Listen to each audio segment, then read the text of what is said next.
Alrighty, so today we're doing the timing chains on a 3.6 liter GM Cadillac motor. First step is going to be removing this bar. Remove two 18 millimeters on each side, and I'll be right back when we get that done.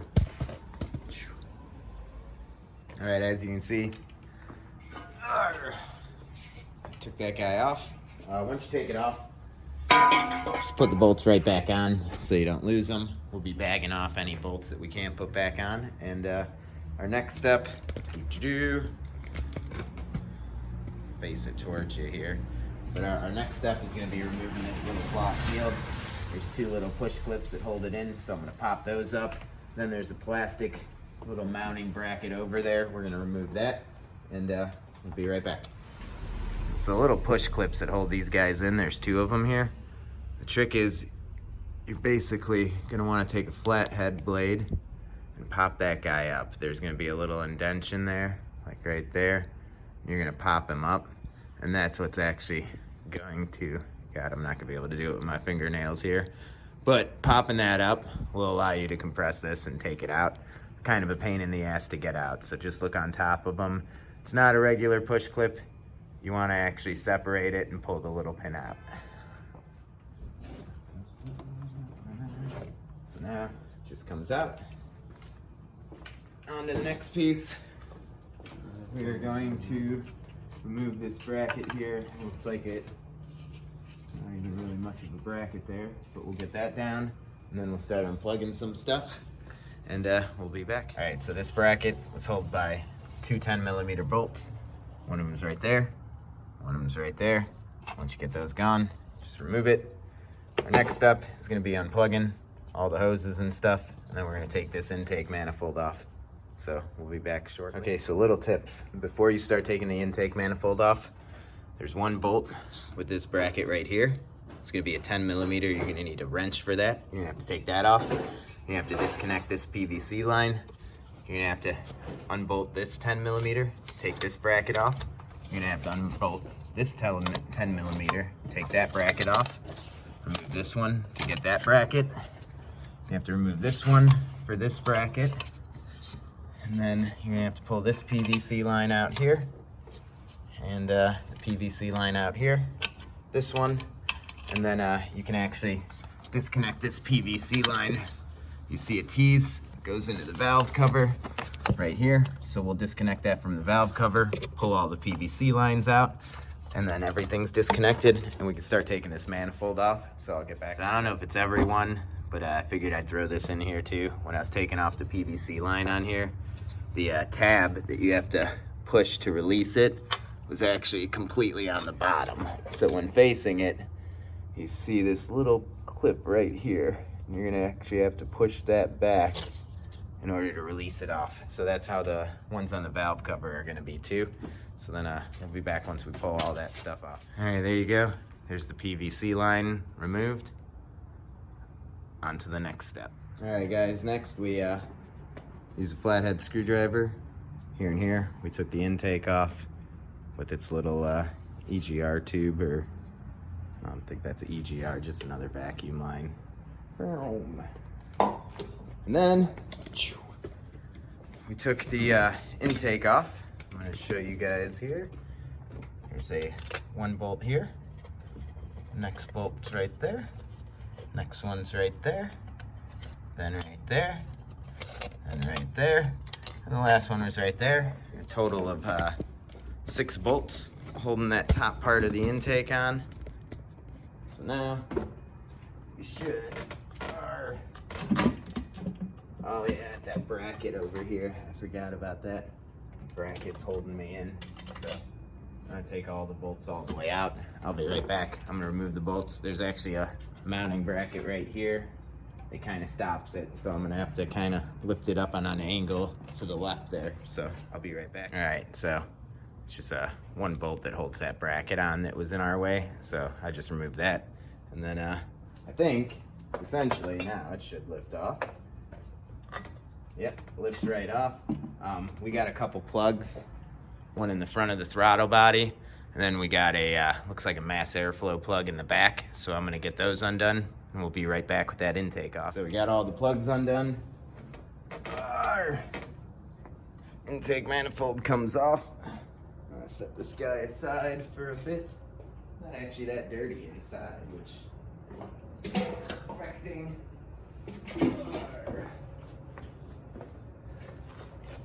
Alrighty, let's see what we got here now. Super dirty engine. Oh, don't look too bad inside. Gaskets and stuff look decent. This car was done by the dealership like 50,000 miles ago. I was really expecting better quality out of the dealership doing the chains. All right, now we have a bolt right here, and we have one right back there, and that's gonna pull the lower intake manifold. Then we're gonna have to use fuel disconnect tool to disconnect the fuel line, and we'll be right back. All right, now to disconnect the fuel line, first part is gonna be this piece. Kind of horseshoe fits into the clip.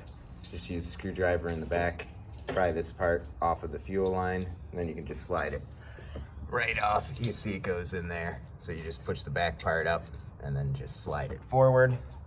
And then other than that, you're gonna use the blue 3/8 fuel line disconnect tool. I think I'm gonna have to use both hands, but I'm gonna pop that line off and I'll be right back. Next step, you're gonna disconnect that harness there. You just lift this part all the way up and then it just slides right out. Son of a bitch, would you look at that. All right, so now the whole lower intake, leaking gas just comes right on out. I'm gonna set her right down here for now. Boom. Now, we've got the whole intake manifold off. The valves are actually really clean. I was expecting horribly dirty fucking valves. I mean, we do use full synthetic. I make my wife use premium, but I was expecting it to be much worse. But next step here, we're gonna disconnect a whole fucking buttload of fucking connectors, and then we gotta take each valve cover off. So I'm gonna get 2. I'll be back in a few minutes. Normally I like showing you me do the work the whole time, but this is such a big fucking job, so I will be back. All right, as you can see, we're kind of running out of light here, but we're gonna take this valve cover off now. Vroom. First time off in like 50-something thousand miles. Arr. Oh God, it's on there so tight. There we go. And voila. Valve cover A, super gunked up. We're gonna clean all that shit off for sure. Bum, bum, bum. Set her aside. Let's see condition in this shit. So this is the side my car was throwing codes for. The chains appear to be tight. I don't know. Some point in this chain there's like no slack, or there's a ton of slack, but right here, chains feel perfectly tight to me. Not exactly sure what our issue is. Inside the head is dirty, could be dirtier. Not as bad as I was expecting, to be honest. And other than that, everything's looking okay. There's a little wear on the teeth, but nothing bad. Like, I don't know.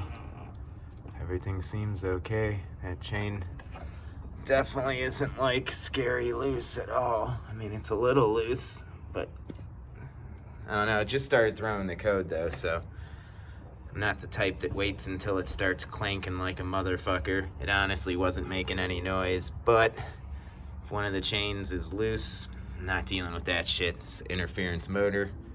Don't want a big paperweight, so we're tearing that shit off and doing them. We'll see what we find when we get in. Alrighty, so we got the other valve cover off. Dun dun dun. You can see though,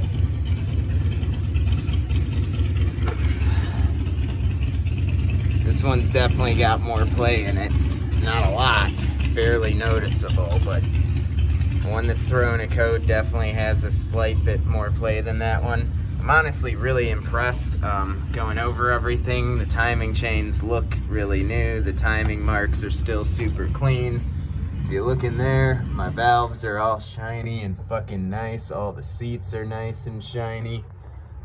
Like, it's a little gunked up in here, but other than that, really doesn't have a whole lot of carbon buildup. Everyone says how bad the carbon is on these, and I don't know, maybe they did like a carbon cleaning when they did the timing chains at the dealer last time. Who knows? But I'm gonna call the night.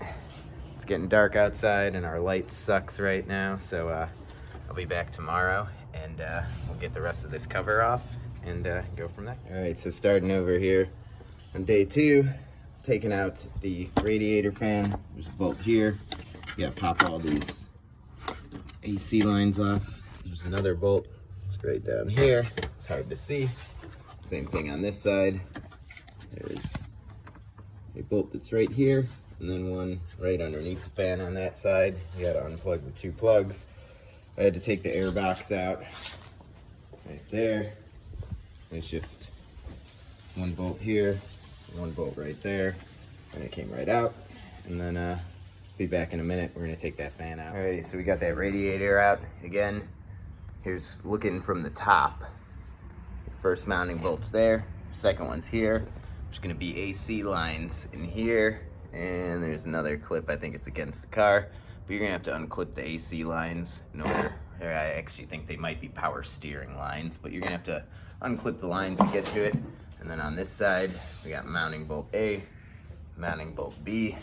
Once you remove that out, you can actually access right there to get that upper radiator hose off. I'm gonna leave the lower one on. I don't really think it's in the way. Now I'm gonna take the belt off. If you get a 1/2 inch, you're gonna wanna put them right in those. That's how you're gonna tension the belts. We're gonna remove both of those belts right quick. Dun, dun, dun.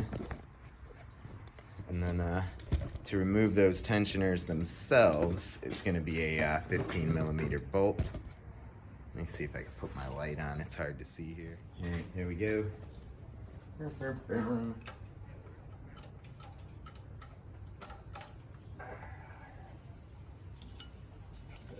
Like I said, I put a little tension on it. Remove belt A. And we'll put a little tension on this guy. And remove belt B there.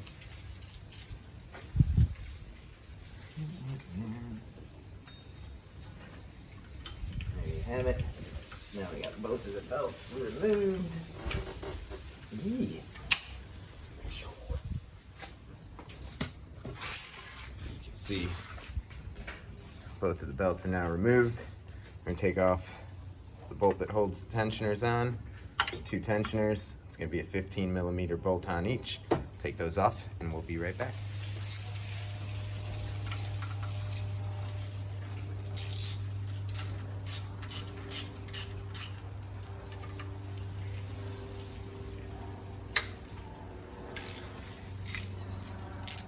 Oh, and I take it back, they were actually 16, not 15.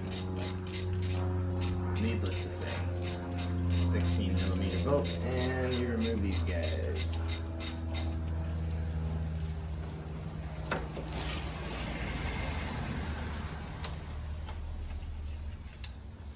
There you have it.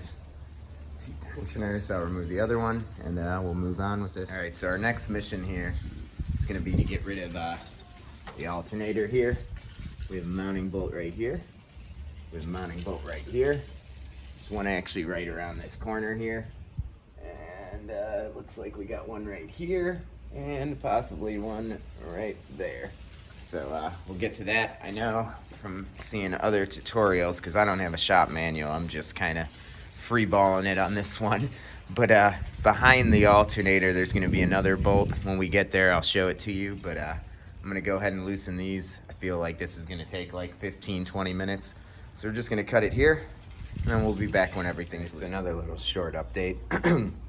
While doing that, all the wiring was getting in the way, so we took a little bit of time and bolted all the wires, unplugged everything, zip tied them up here.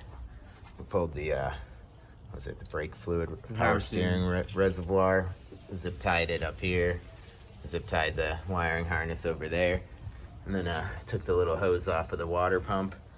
Other than that, we'll keep going at that bracket there, but figured I'd show you a little update, made a little bit more room, make everything more accessible, so go from there. Alrighty, so far what I found is we have one bolt here, second bolt's here, third bolt is right here, fourth bolt goes right here, fifth bolt goes right here, and then the sixth bolt, you can see there's the fifth bolt hole right there, sixth bolt hole is right there. You can actually press these tabs out and lift the computer out. Gives you a lot more access back here. So if you're stuck and you can't reach back there, take like 30 seconds, pull that computer out of your way. Gives you a hell of a lot more room, but I'll be back in a minute. So upon removing the alternator, we are faced with bolt 7 right back there. So I'm gonna take that off and see if that's the last one.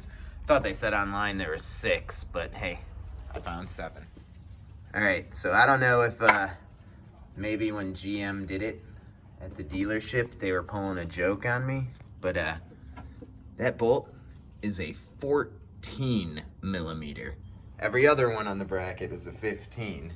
I was like thinking I was missing the bolt trying to reach the wrench back in there, and no, it's 14 millimeter, not a 15. So if you're having trouble back there, they probably douchebagged us all. All right, so we got the alternator bracket all out of the way. Now we're gonna work on the power steering and the AC compressor. And then we're gonna take off the harmonic balancer. I'll be back in a minute and I'll show you kind of what we used for that. So I just took the crank bolt out. Just wanted to give you guys a little note. That is a 19 millimeter. Special treat for you guys. Mechanic Doctory 101. Just put a band-aid over it. Oh yes. And then we'll put a glove on. Look at that. Good as new. Nothing happened. All right, let's get back to it. And so next, we got the power steering pulley off. Next is gonna get the harmonic balancer, and then we're gonna move the power steering and fucking AC compressor, and we'll get to that and be back shortly. All right, so as you can see, I got the puller threaded in the best we could. None of the bolts really fit in this balancer, but for the most part, it feels like it's coming off. So I think we should be good on this end now. Yeah, it's moving. Oh, fudge. I'm just pushing right on that cut on my hand. I'm like, why? Why in God's name did you have to injure me, Cadillac? Aye. Man, it just wants me to keep going. It's a never fucking ending puller.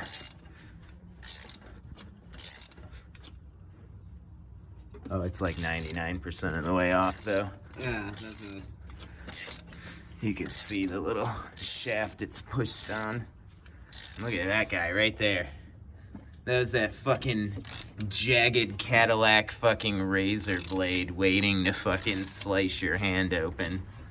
So beware. This shit was brutal. Oi. Oi, oi, oi, oi, oi.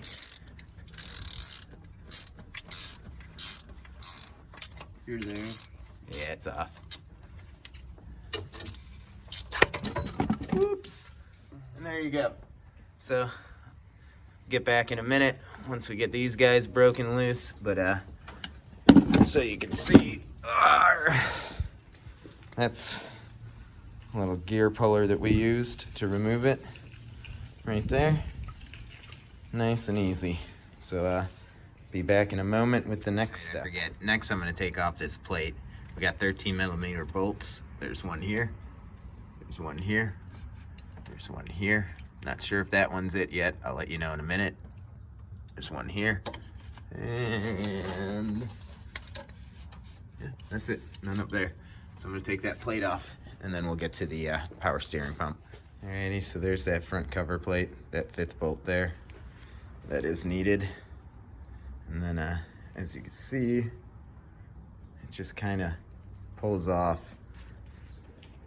I don't know, I think some of this like little rubber gasket guy there was sealing onto it, but pulled right off. So now we got that out of the way and we'll move on. All right, so our next mission here is just starting to take out all the bolts that are holding this cover on, and then we should be able to take the cover off. So I'll be back in a few minutes. Alrighty, so got all the bolts loosened. It's actually right here. If you see, you can use the mounting bolt from here, and you use that to tighten, and it'll pull the cover off. And other than that, our cover is fairly loose. I'm gonna take that bolt out now. So now I'm gonna need that motherfucker out.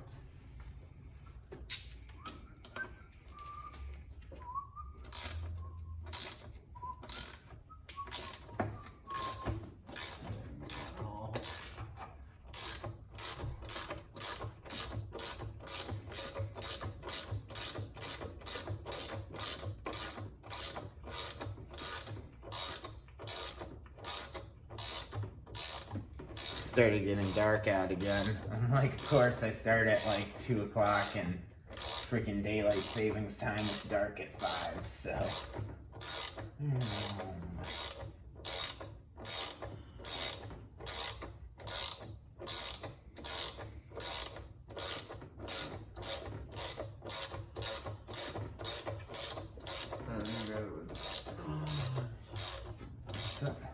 I was gonna try to grab a full thing so it didn't drop. Ain't dropping, buddy. There's the VVT sensor solenoids go in. It has to be pulled directly straight off. You'll see. But these sensors that check the correlation of the timing, as it says, are actually straight. So you wanna grab that side of me?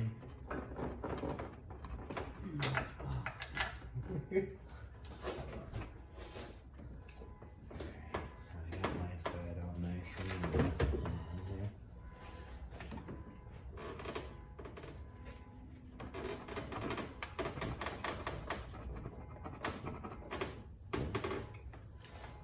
Feels like there's something else catching it, doesn't it?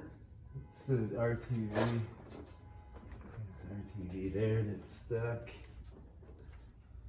I think it's touching right there.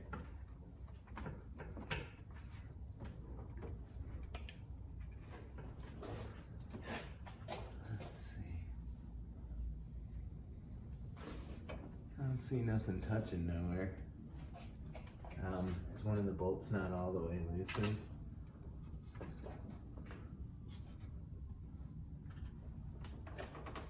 Right here. No. It's loosened.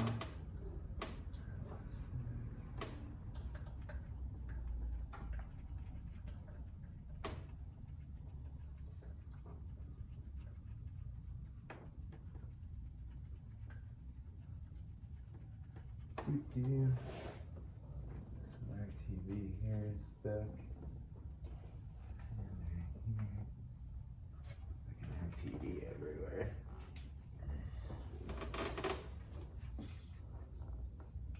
It's just the crank seal, maybe? No. Crank seal's off. Whoa. Oh, it just seems like. Oh shit. Just seems Take like that bolt. I got it. It's coming.